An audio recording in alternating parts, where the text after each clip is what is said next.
Okay, I'm going to address a question that Rick had for us in the comment section of one of the videos. Now, Rick has asked, when we were talking about this so-called slow puncture that Lando Norris experienced in Abu Dhabi 2021, Rick wants to know what puncture. Did I miss Lando Norris informing his race engineer that he had a puncture?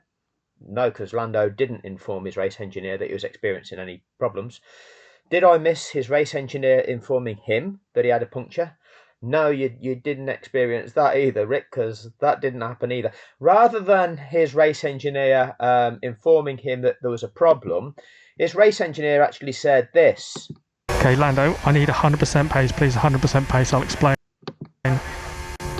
I'll explain, but we never got that explanation. But I'm gonna explain this now to you, Rick, so that it'll hopefully things will start clicking into place. What was he going to explain? This is the question indeed. And did I miss the explanation given for the pit stop? Was the puncture slow a fabrication? If so, for what purpose? Well, only the contrivers of the show can give you the definitive answer to that, Rick. We can draw our conclusions based upon what we observe. Okay, we can draw our conclusions based on what we know to be true, rather than the bullshit explanations that we are fed. Why would I say such a thing? Why would I say that it's a bullshit explanation? Well, let's have a look at this. Let me show you the moment that Lando Norris was informed that he had a slow puncture.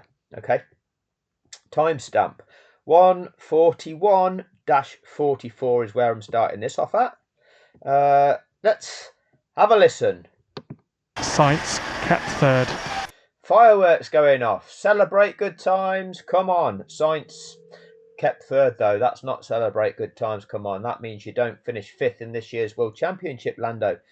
You know what? You're on course to finish as high as you could, but commiserations. That slow puncture ruined that.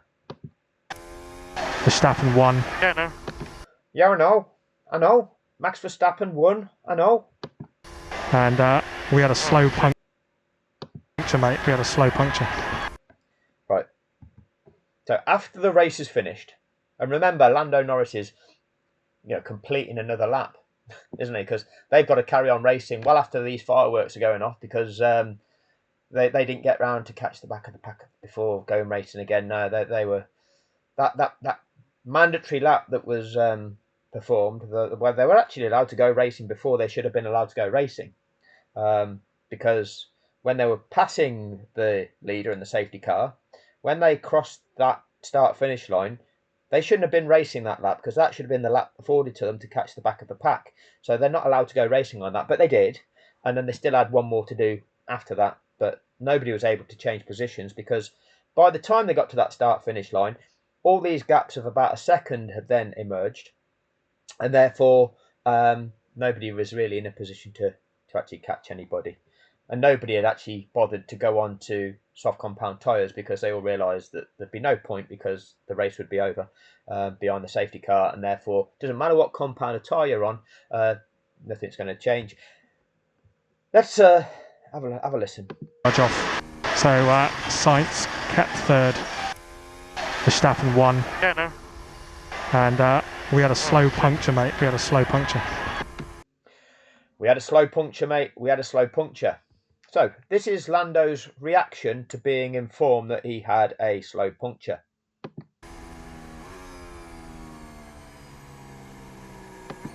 Is he giving him the wanker sign? I don't know what he was doing there. Anyway, Lando's processing. He's having a think.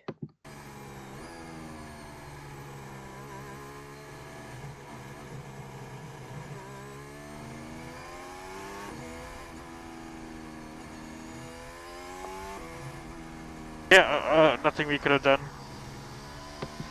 Absolutely, Lando. Nothing we could have done. Nothing we could have done. Now, the thing is, with these slow punctures, let's have a look back here. With these slow punctures, we've got some Collins in the comments section. We've got some experts that know all about the slow puncture. And we've got one here called what's he called? Rusty Sheriff's Badge, I think he's called, right? And he likes to tell us, and 5 people like that. He likes to tell us that slow punctures are largely detected by sensors and data.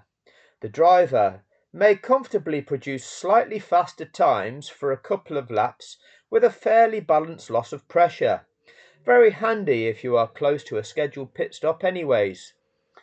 But the crew are watching the pressures, stress of compression and slip, because it could open the tyre to a more sudden deflation. So even if the driver is not fully aware of it, the crew will call him in. Seems the radio is not giving the full message.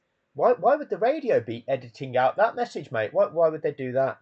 Ferrari crew sounded as though they'd just heard it and relayed it. Heard what? Heard what? That he was just asked to go at 100% and then to box. And so from that information, oh, go 100%. Now we need you in box. But they thought that would have, they deduced from that, oh, it must be a slow puncture. Must be a slow puncture. So let's just frame this in a bit of context. We're on lap 47 of 58. All right, 11 laps to go. Lando Norris is in 5th place. He is chasing Carlos Sainz ahead of him in the Ferrari, so he's 3 seconds behind Sainz. Valtteri Bottas is just half a second behind Norris. So Norris is trying to catch Sainz, but he's defending against Bottas. Lap 47. All right, lap 47. So let's go to Lando Norris and let's see what he says.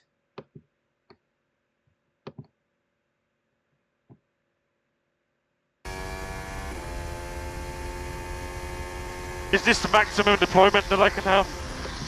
So Lando wants more power. Okay, Lando feels that he can go faster. He wants more power and pace. He doesn't feel that there's anything wrong with the car that needs to be concerned about. He wants to go faster. So we go on a bit more. That's 10 seconds. That's 20 seconds further forward. This is turn 14. This is the corner Latifi crashes at. We'll carry on a little bit.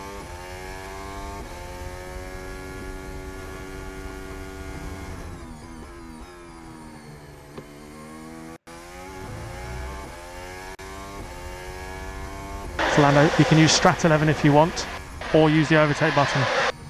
So McLaren tell Lando that he can use Strat 11 or the overtake button. So they're clearly quite happy for him to be pushing on those on these tyres that they're maybe they've been detecting for a while that it's a slow puncture. You know, they're seeing that slow decrease in pressure using their monitoring system.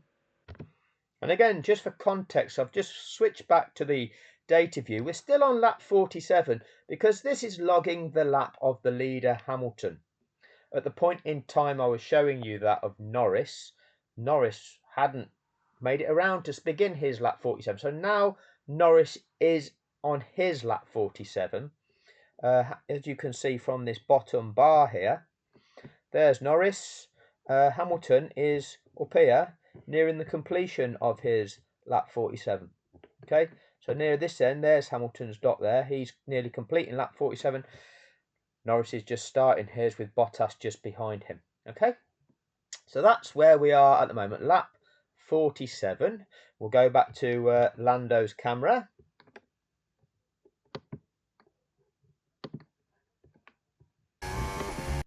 And we'll see. So we're now further around lap 47. So when I initially played the footage of Lando wanting more power, he was on his 46 lap. Now he's on his lap 47. You might recognise where we are now. Okay, this is the bridge over the circuit, and they're going to be heading down to turn 9.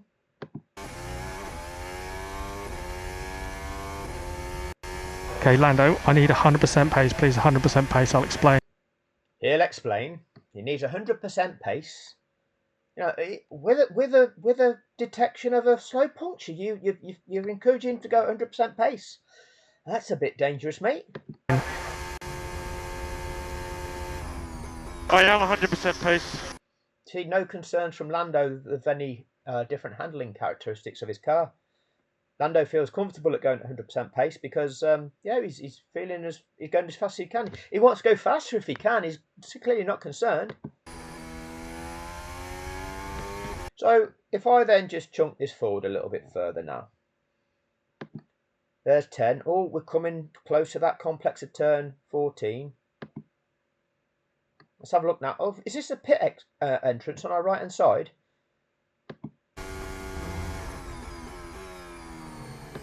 Yeah, it is.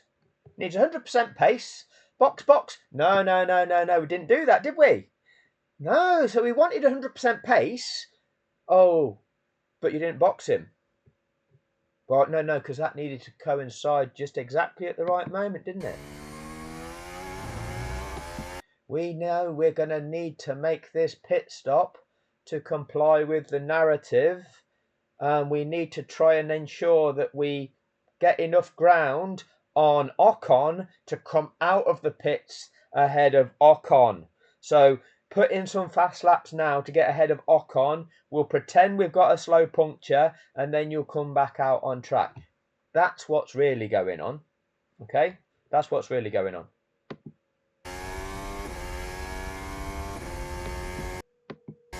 Lando Ocon 20.9. Yeah, exactly. That's exactly what's going on. Because when we go 10 seconds, 20 seconds, 30 seconds, 40 seconds, 50 seconds.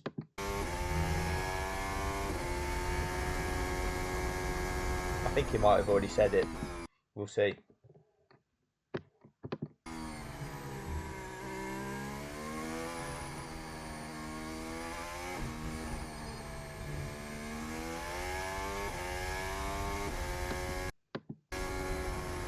Box now, box now. And the pit lane. Box now, box now. I'm in the pit lane.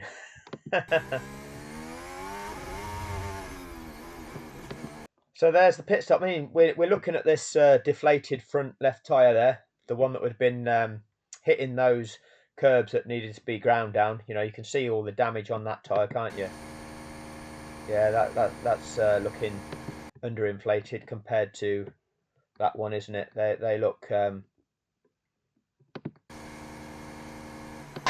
clearly looks like there's a problem there. Anyway, you know, let's go back to what the Rusty Sheriff's Badge would like to say about this, because he thinks that that slow punctures are largely detected by sensors and data, and that driver may comfortably produce slightly faster times for a couple of laps with a fairly balanced loss of pressure. Very handy if you're close to a scheduled pit stop. Anyways, I mean, yeah, I don't think that was scheduled, mate.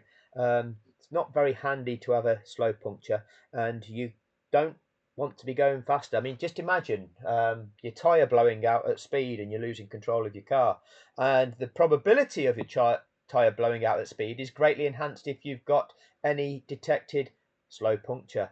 So you certainly wouldn't encourage your driver to push. The crew will be watching pressures, stress of compression and slip. That sounds very technical, mate. Like a highly technical, complex sport. And you wouldn't understand it, Colin. We'll talk about that in a minute. But Rick the legend, just explores the notion. Okay, so Rick would like some things clarifying from the Rusty Sheriff's Badge. So Rick asks, so the race engineer didn't want to communicate that info to the competition, hence his seemingly cryptic message. But how did the commentators know he had a puncture? From the Ferrari radio message? So that's an interesting point, Rick. I mean, if McLaren didn't want to communicate to those that they were competing against that Lando had got a slow puncture, well, what would it matter? Lando, we're going to need to pit you. Who are you throwing a dummy to? It makes no difference. If you've got to pit because of a slow puncture, you've got to pit for a slow puncture. You're not going to lure them in to making a stop, an unscheduled stop, to cover you off for something. It's just one of them. You're going to have to pit. If they don't have to pit, they're not going to pit. You know, you're losing 20 seconds relative to them for doing so. You know, so why is the necessity to hide that information? It's one of them things, isn't it?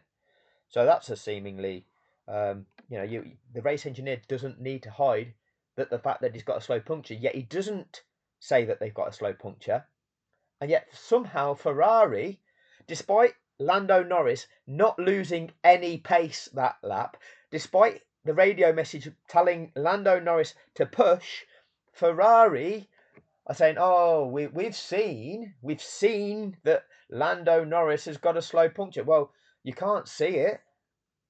You can't see it from that picture of that car. We'll show it. We can actually go back to the global feed, which in fact we'll do that. We'll do that.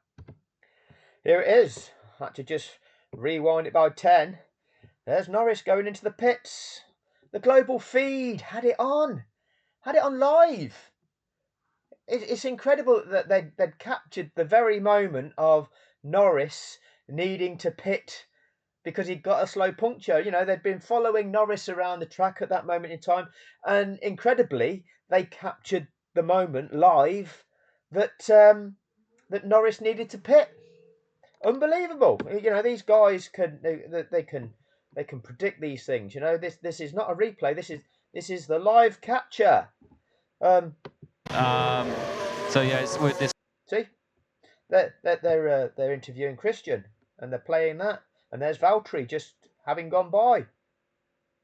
Incredible. You couldn't make it up, could you? You couldn't make it up. But back to the questioning.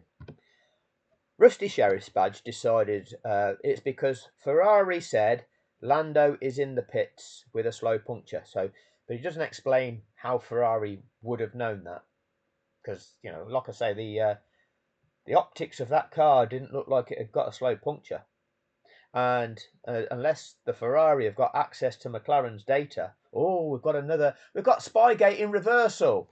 Has Ferrari got access to McLaren's data to know the pressure of that tyre? I don't know. So, Rick, probes a bit further, okay? Appreciate your response, brother. Was there actually a slow puncture, or was this a fabrication? Did I miss the race engineer's subsequent explanation that there was indeed a slow puncture? Because I didn't hear his clarification. Well, the thing is, Rick, you didn't hear that clarification because that clarification never came. It never came until the race was over. The first time that Lando Norris got informed that he had a slow puncture, you know, because he didn't feel it, he didn't notice any handling characteristic changes in his car, so he didn't feel it. He just got told to push as hard as he can, and then he went past the pits and then pushed for another lap, and now in you come, right? So you know, his own team is putting him at risk because they know that he's got a fault with his car, a safety fault with his car, and they're telling him to push to the max on that. Lando didn't detect a problem. That tyre could have exploded at any point in time, and Lando would have then had to have dealt with that situation and could have ended up T-boning a barrier. He could have been killed.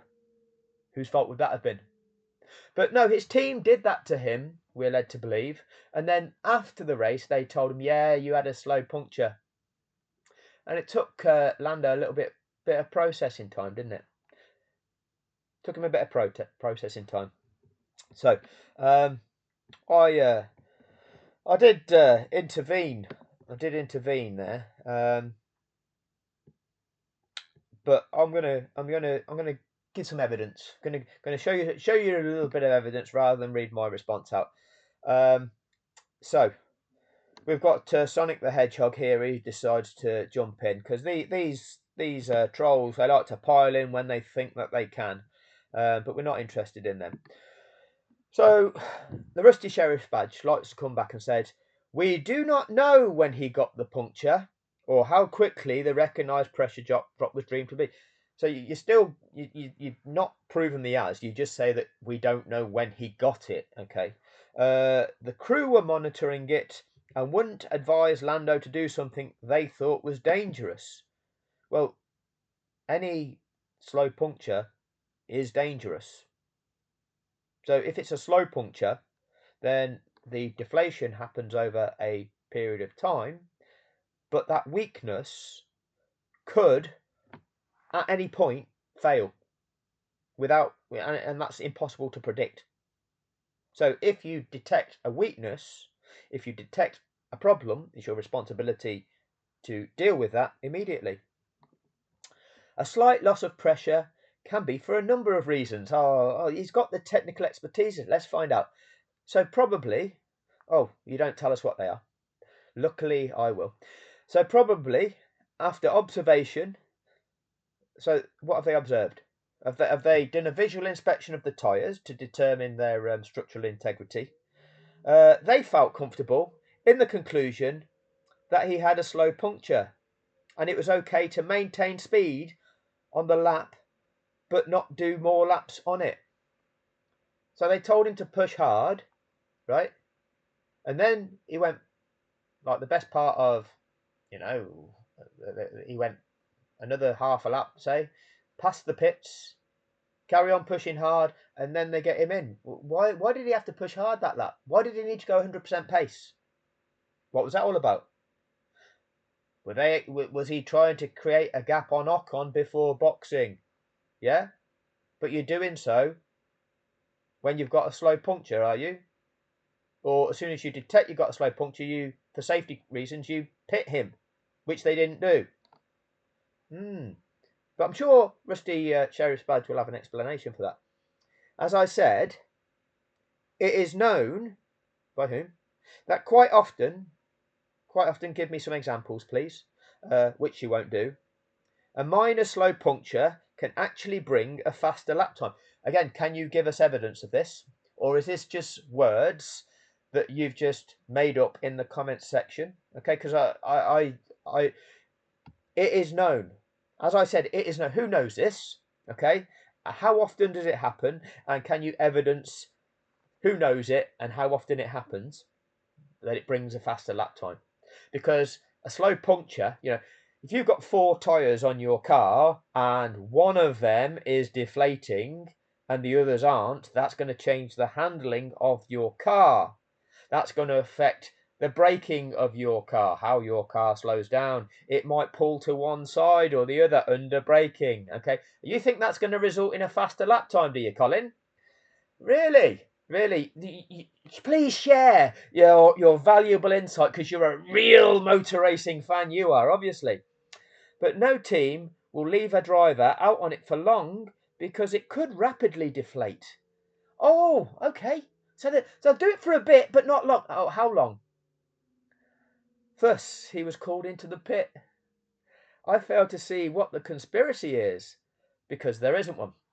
Once again, this notion of conspiracy. We had the comment in the previous video. I don't think there's a conspiracy here. They just wanted to give Max a chance. They? Who's they? Yet there's no conspiracy. Anyway,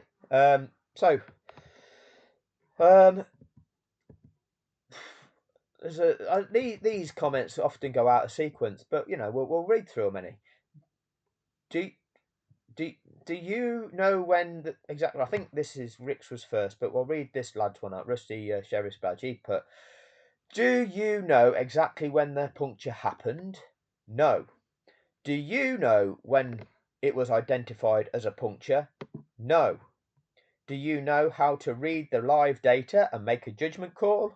No. Well, I would suggest that Rick would have that ability to be able to look at a monitor that is displaying the tyre pressures, like live data, and detect that one of those tyres was running at a decreased pressure than the others. I think Rick would be able to determine that and be able to monitor that over a period of time and detect that actually that pressure was decreasing, that figure being reported back kept going down. I think Rick would have the ability to do that, as many of us would.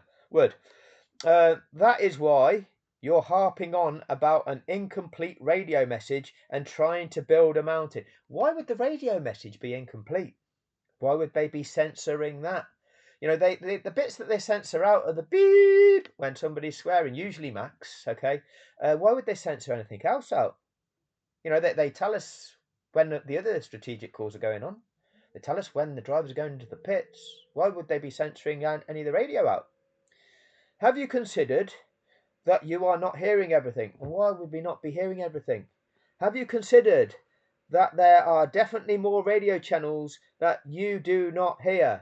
So how many channels are there between the driver and his race engineer? Is there more than one channel between the driver and the race engineer that we're not hearing? And the one that we do hear is just the one for the TV optics, just to play us the messages. But there's bits that we don't hear about that, or why would they withhold that? But you're trying to project that there's another channel that they're communicating on that we don't hear. Okay, why would they do that? Okay. Would you rather Lando stop the car on track, even though there was obviously no need to do so? Absolutely, there was no need to do so. What about, was there a need for Nicholas Latifi to just turn his engine off and not attempt to see if it was possible to move that car, to see if it was possible to recover it back to the pits, which would have enabled the clear-up operation to be much, much quicker? You know, they could have used a safety car and done the sweeping operation. We wouldn't have had the fire. We wouldn't have had the fire extinguisher powder on the track. We wouldn't have needed the crane on track. We could have had a racing finish, but no, there was obviously a need for Nicholas Latifi to turn his engine straight off, wasn't there? Without even attempting to see it was possible to move that car. Anyway, Rick suggested, do you just pose all these questions. Do you know the answers to them? Then it appears that you are as much in the dark as anyone else, brother. As we all are. We just have the information that is presented to us. And we have to draw our conclusions from that information that we have presented to us. How would there be any information there that we are not party to? Why would there be anything secretive about that? Like I say, McLaren can't sell anybody a dummy with that pit strategy. If he's got a slow puncture, he's got a slow puncture. He needs to pit and change the tyres. You can't try and dummy somebody else into pitting as well, because if their strategy is not to pit, they're not going to pit. Why would they? You still need to explain the questionable instructions to go at 100% in view of a supposed slow puncture. I need to plug in. This little message keeps coming up. Here we go. There we go. Right. So, Rusty Sheriff's badge again. Do you know when it happened? And when it was deemed one? Sorry, and when it was deemed to be one? Show evidence. How many radio channels are there? How many do you hear? In your mind, you may believe you are making a valid argument, but it is definitely ignorant of the realities, sister. Sister. Rusty Sheriff's badge, okay? Why are you referring to Rick, who has treated you with nothing but respect, okay? Referring to you as brother, okay? You can see from his profile picture that Rick is a male, with his name being Rick, okay? And his profile picture being that of a man. Why would you call him sister? Do you think that sister is a derogatory term? Do you think that referring to somebody as if they are of a female gender somehow undermines them, diminishes them? Really? Why would you think that? Why would you think referring to somebody as sister would be somehow a put down to them? Because most of us have mothers, and funnily enough, they're female. Are they less worthy? Are they lower caliber human beings than us real men? You know, these real motor racing fans that you all are. Is your mother less of a person than anybody else of the male gender in this world because she's a female? So, of a global population of 8 billion people, your mum is in the bottom half of the global population in terms of the caliber of person she is, on the grounds that she's a female. Is that what your beliefs are? Because many of us, we do know females in this world. You know, we might have mothers, we might have grandmothers, we might have sisters, we might have daughters, we might have nieces, we might have partners. And those females in our world are no less than us. And often the qualities that they have far exceed the qualities of many of the males in this world. Yet you seem to want to use sister as some sort of derogatory term. Rather strange ideals that you've got there, Rusty Sheriff's badge. Anyway, we'll carry on. And I do not need to know, because I have no problem with slow punctures. You don't need to know because you're convinced by it, aren't you? You don't need to know that. Sorry, I've clicked off it. And I do not need to know because I have no problem with slow punctures. I am not trying to make something out of nothing. All right. So this is, he wants to defend it, but when challenged on it, he doesn't know what to say, really, does he? Doesn't know what to say. Is the expert on it, is the Rusty Sheriff's badge, you know.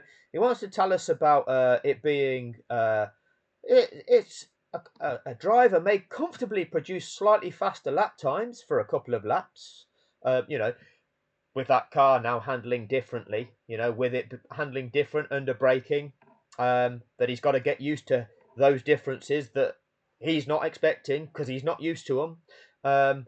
The car will handle differently, so therefore brake differently, will accelerate differently, it might pull to one side.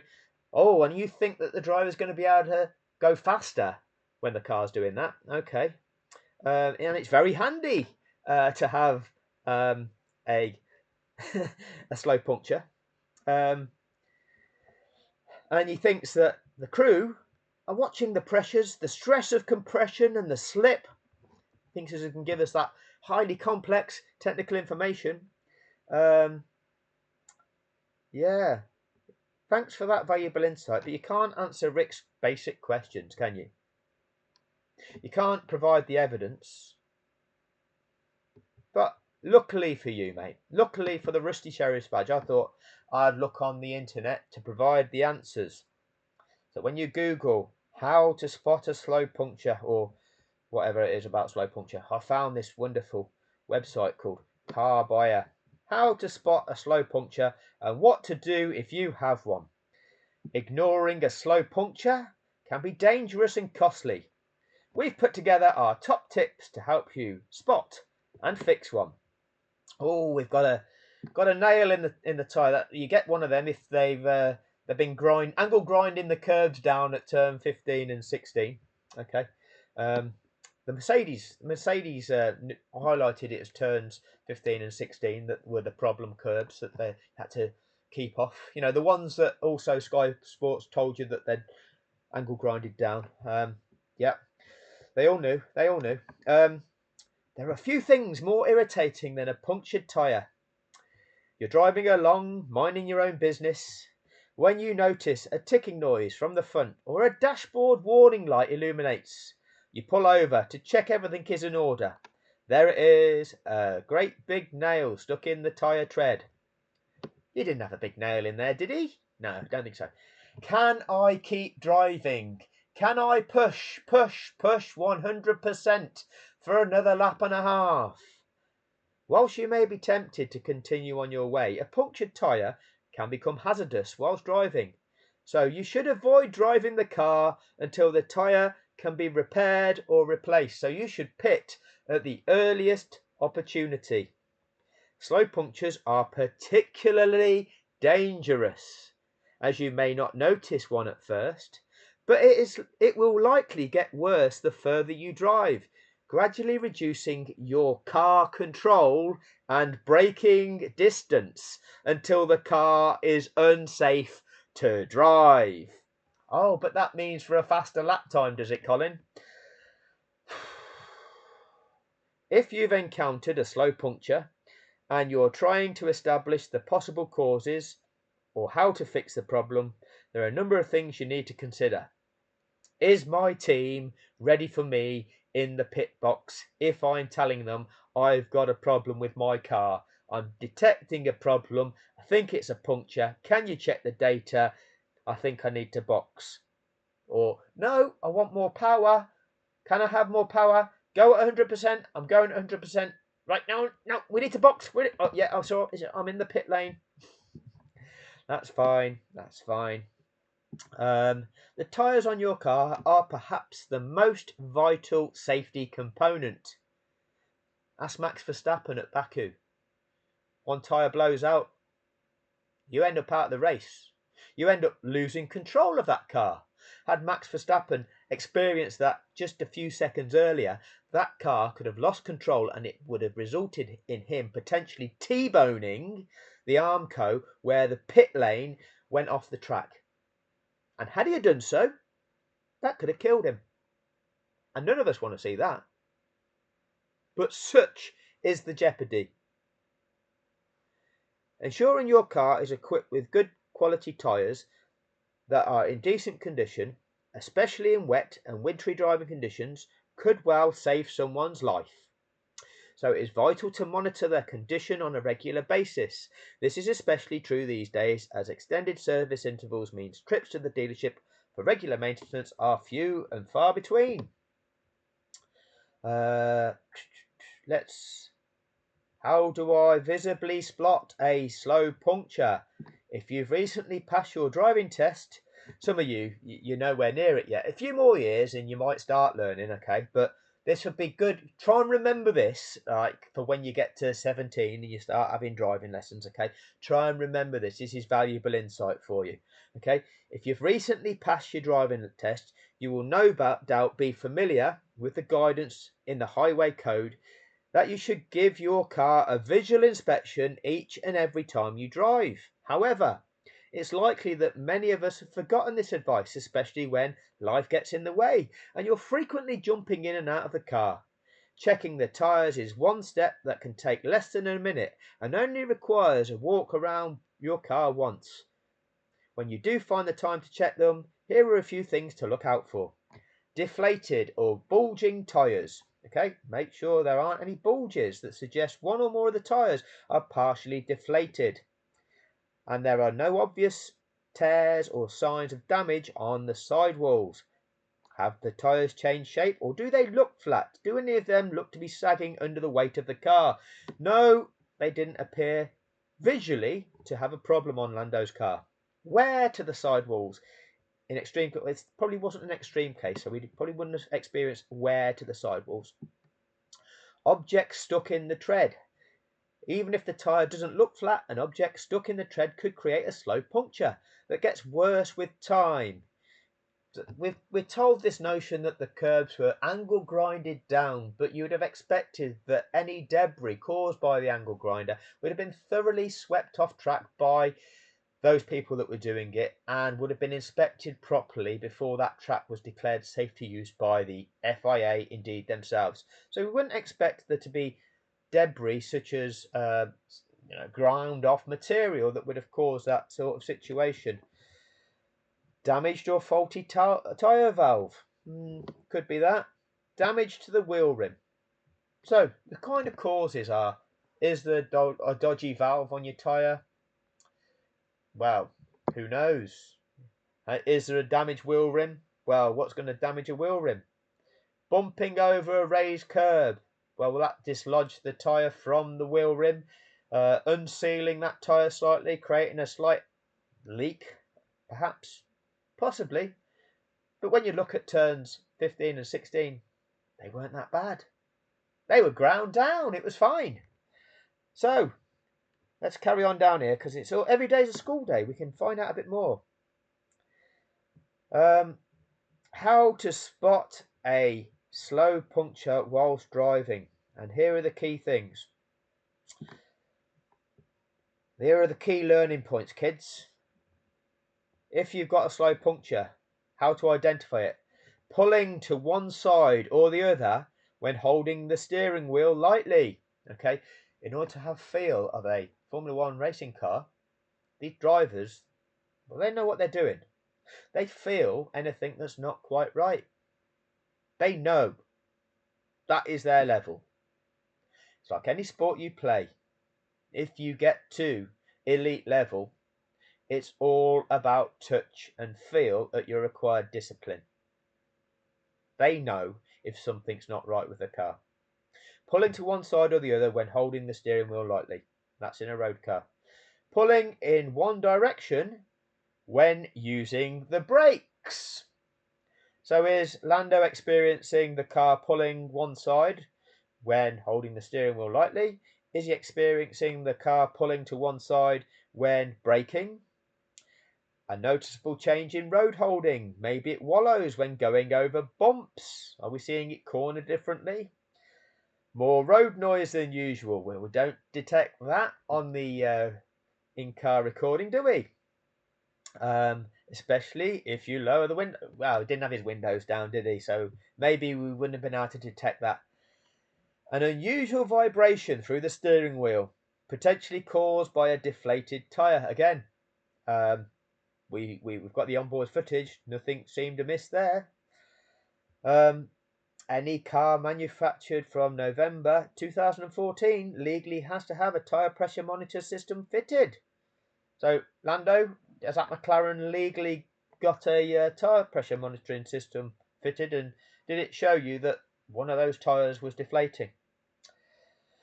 Well, all of these issues, but none of them questions are answered by the Rusty Sheriff's badge here. He can propose the technical explanations for it, which are all invalid, and he can't answer Rick's valid questions. But the answer to your valid question, Rick, is when was it communicated to Lando that he'd got? When was it explained to Lando that he'd got a slow puncture? Well, Rick, it was after the race. Go back to the start of the video. It was after the race where McLaren finally told him. So, you know, we've all got to believe. The thing is, that was the first time that Lando was informed that that was his problem. You know, you've not been able to feel it, Lando. You've not been able to detect through driving that car any anomalies. You can't detect that the car isn't performing as you would normally expect it to perform. It is not pulling to one side. It's not pulling to one side under braking. It's going just as you would normally experience it. In fact, you want to be able to go even faster. You're not in any way deterred from or have any concerns about the handling of your car. So you're clearly not feeling any problem. And you had to be told about that problem after the race.